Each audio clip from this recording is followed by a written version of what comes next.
Hello there, and welcome to NintenDad Weekly News, your source for anything and everything Nintendo. I'm your host Dave, alongside the Pika Pika in the Wild Santi, and today we're going to be talking about that Pokémon Direct, eShop sales, Persona 5, and Devil May Cry 3. Let's get started.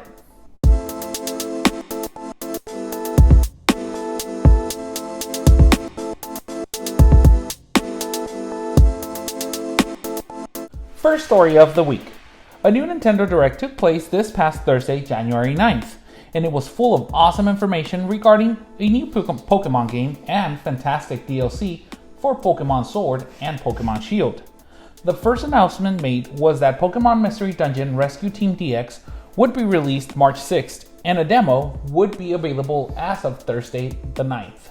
Santi, what did you think of this announcement of Pokemon Mystery Dungeon getting re-released? I thought it was pretty cool because it's a remake of the first Mystery Dungeon, right? Which I'm sure a lot of people really liked. I really liked the art style too. I did too. Yes. Yeah, the art style, it was like all hand drawn, and I noticed because earlier today I actually got it, right? And I actually looked at it a little bit, and the Pokemon that you actually choose kind of looked like drawn a little. That's pretty cool. They have like a certain texture to it. I did like the new look. I thought it was pretty cool. I was also very surprised to see the outcome, like the people that were very much supporting it a lot. Yeah. It was like, I thought people were going to be like, don't give me that game. That's not what I wanted. But a lot of people were really happy that this game is getting remade for the Switch. A lot of people like Mystery Dungeon. Yeah, that was pretty cool. I thought, it's not for me. I'm not a Pokemon fan. However, I did think that the art style was pretty cool. And I like that most of the people that I heard from were pretty stoked that this game was coming out. So, good for you. Next, we got a glimpse of what is to come to Pokemon Sword and Shield via DLC. 2 new areas to explore that will be available in 2 separate DLC packages. Isle of Armor and the Crown Tundra. Each area will have a specific focus. Isle of Armor will focus on growth, while the Crown Tundra will focus on exploration.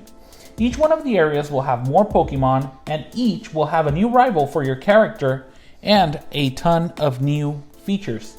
Santi, what did you think of these expansion packs? I thought that they were... I didn't see it coming. I did think that there's going to be an update of some sorts. Well, I did think that there'd be DLC, but like not too full DLC. What was your expectation? I thought that the Game Freak would give in and give people the national decks as they wanted. You just thought they were gonna put just like the since all the Pokemon since in people the same were like area. Since so many people were whining about it.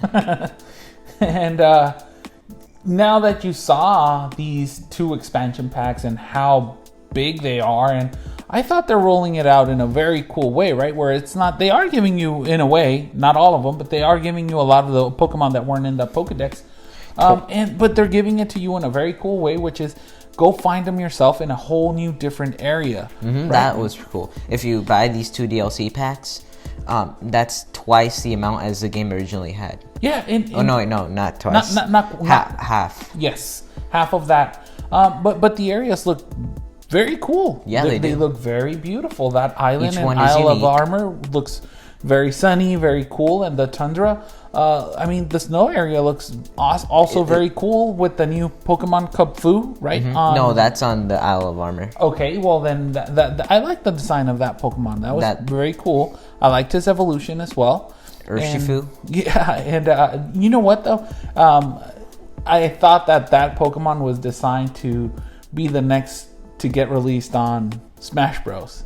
I don't know. He just like fighting style and whatnot. So. I could see it. Yeah. So you saw both expansion packs.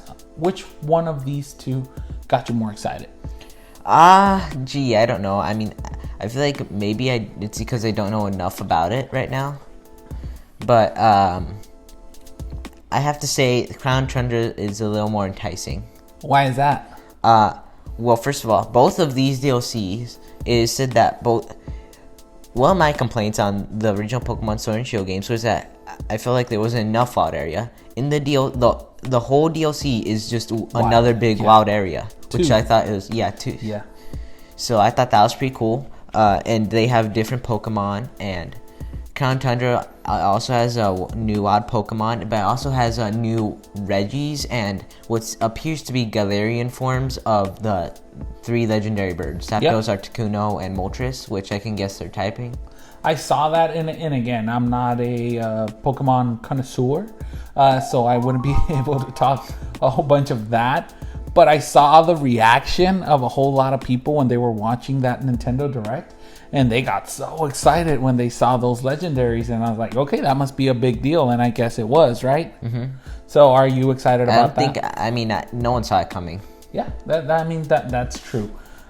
We also got to see 2 new rivals, right? Which are now, I believe there was an update, and are now available if you go into your current Pokemon Sword you or can Pokemon encounter Shield. them. You can encounter them. Right. So what did you think about these new rivals? I think it's very unique because it said that there are gym leaders of all typings, but only 8 are allowed in the major league, while the others are in the minor league. So I assume that these 2 are minor league gym leaders. Clara being the poison type minor league gym leader, and what was his name? Avery being the psychic type gym leader.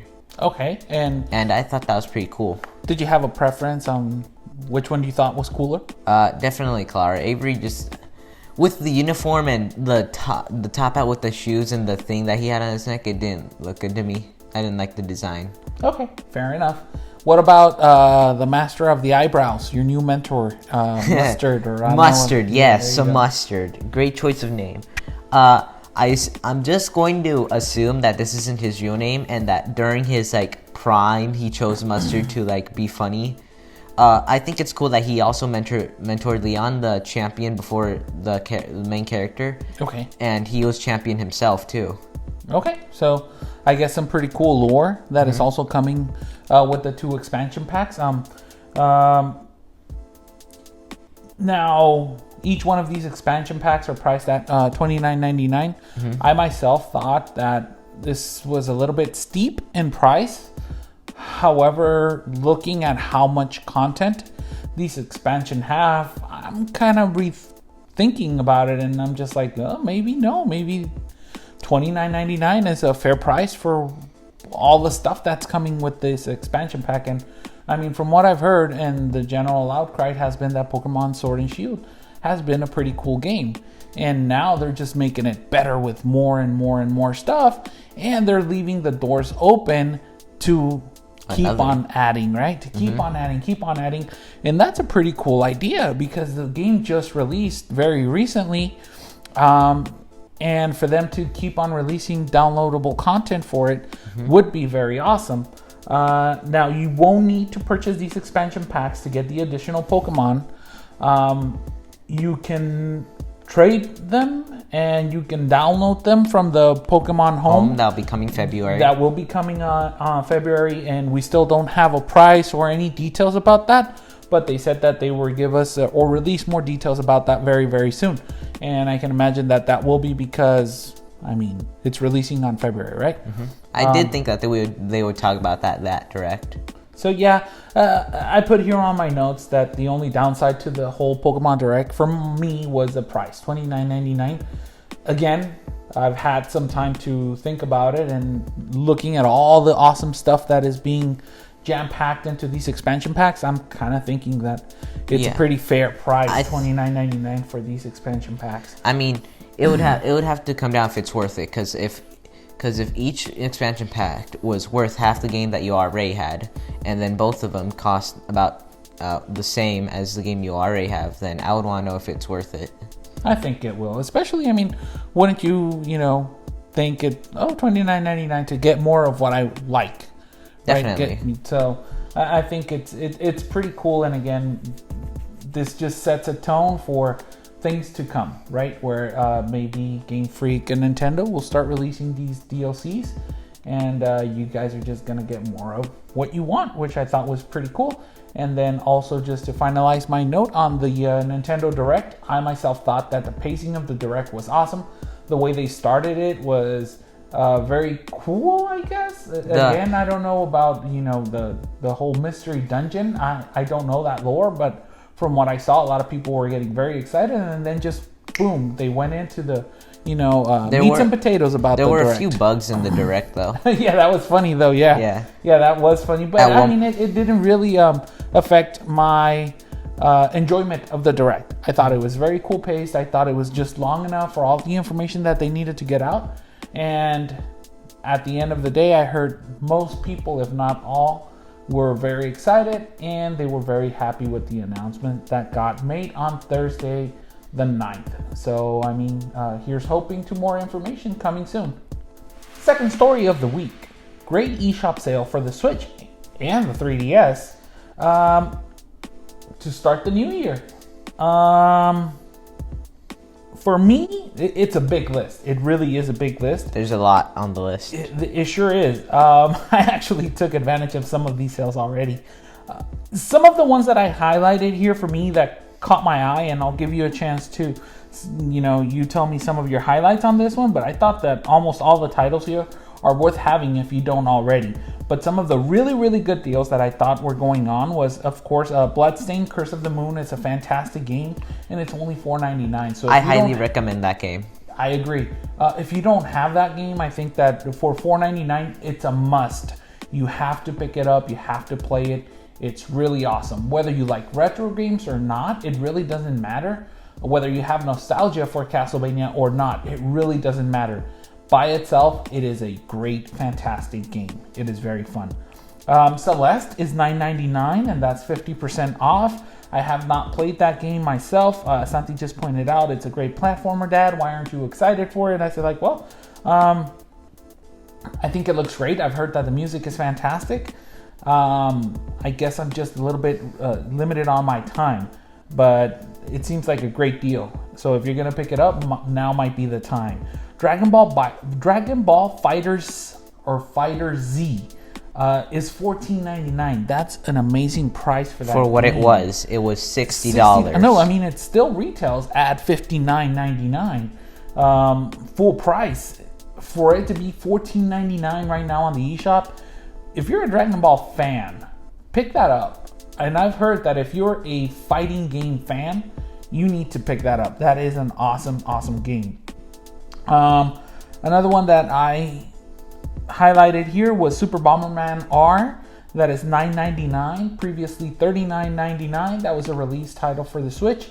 Heard it came up with a little bumps here and there, maybe a few glitches, but it has been patched, it has been updated, and I heard it was a very fun game. So that was one of the ones that I actually took advantage of and got that one. So maybe in the future we'll let you know what we thought about Super Bomberman R. And the last one that I have highlighted here is Team Sonic Racing, $19.99, previously $39.99. Again, I haven't played it, but I've heard great things about Team Sonic Racing. And if you're a fan of the Hedgehog, why not? There are also some 3DS specials here. However, I myself was not excited. And 3DS being one of my all-time favorite consoles, I just thought that either it wasn't the price wasn't right, or the games. Yeah, I mean, it could be that they already have like a lot of Nintendo Selects, and that probably. But I mean, you've been excited, and your sister were excited for Miitopia, right? That was one game that you guys are looking forward to, and I thought that, man, if they gave us those discounts that they've been giving the Switch, then that would be a great opportunity. Maybe even $19.99, maybe $14.99 for that game, but $23.99 still feels a little steep. Especially when I'm kind of guessing that I don't know what the sales for the 3DS software is, but I'm pretty sure it's not as strong as what's going on over on the Switch. Any of highlights for you, Santi? No, not really. Those were all the really good games. The only thing I'd say was another Dragon Ball game is Dragon Ball Xenoverse 2, which is $12.49 right now and was $49.99. Yeah, that's a really good deal. Good catch right there. Also, if you were keeping track of all the game awards and all of that, Grease was a game that was either highly nominated or won some awards, and That one was previously $16.99, right now at $8.49. So I think that's a good deal as well. I've seen some images and some videos of that, and it looks beautiful. Quite frankly, it's a beautiful game. But yeah, I mean, go check it out. Mega Man 11, $14.99. Mario plus Rabbids Kingdom Battle. Now that's crazy. $14.99 for that game. If you don't have it, you need to get it. That game is always getting crazy sales, retail or downloadable. It's beautiful. And yeah, go check it out. A lot of options for you if you're looking for something to purchase on your Switch, download, or just take advantage of those gift cards that you got this Christmas. Third story of the week. Persona 5 Scramble, The Phantom Strikers, will release for Switch on February 2nd, 2020. I look at some footage on this game, and it looks pretty cool. It does. It does. I like the art style. I thought it was more... When I heard Persona 5, it was like very RPG style. That's what I thought. And what I saw was, I mean, yeah, it has RPG elements. Of course it does. But it seemed very actiony as well. It does. A lot of action. I've seen gameplay on the original Persona 5 before. It's a pretty cool game. That was my thing. Seeing this game run on the Switch, my question is, why not just bring or port the original Persona 5? A lot of people have been asking for it. I know for a fact that a lot of people would be very excited to have Persona 5 easy money on the Switch. Yeah, I'm kind of guessing, why don't they port it? It seems like it can run great on the Switch. This game looks amazing. Even though Persona 5 Scramble, which looks great, and it seems to be a direct sequel to Persona 5. Okay, I didn't know that, yeah. Yeah, I searched it up. It just said that it seems to be a direct sequel to it. Okay. But maybe afterwards. Maybe they're trying to get this game out before Persona 5. Okay, I mean, I guess they're capitalizing on the, people being aware that Persona 5 is a thing, with Joker being on Smash, right? A lot of people that maybe, like myself, that I didn't know what this series was or what this IP was. With Joker coming over to Smash, now I kind of know a little bit about where this character is coming from, and then look at some video footage from this game. It looked very awesome. The graphics look fun. Gameplay looks fun. The music, it just sounds great. It's great. It's always great. Yeah, it sounds great music. Very cool. I saw the trailer. It was a Japanese little snippet, so I didn't get any translation. I don't know what the story is about. I think it's something about a school, but other than that, graphics, gameplay, music, I give it a thumbs up. Either way, I'm just happy that we have a Persona game and the latest one at that. Okay, yeah, absolutely. So I mean, the Switch. If you are a fan of Persona 5, I guess then this one is for you, and it's coming really, really soon, February 2nd, 2020, where that's Nintendo Switch. The slots for release games for the Switch were very slim. Now it seems to, it's getting a little bit robust. So if you like Persona 5, go get it. Fourth story of the week comes via Bryce from NintendoEverything.com. In a new developer update from producer Matt Walker, Capcom has announced the possibility of extra content coming to Devil May Cry 3, Special Edition on Switch. Walker reports that the team is very excited to bring the game to the Switch and wanted to show their appreciation by adding a little something extra to the game. In addition to the new content tease, Walker picks out several important dates to watch for information. These dates include January 16th, January 30th, and February 13th.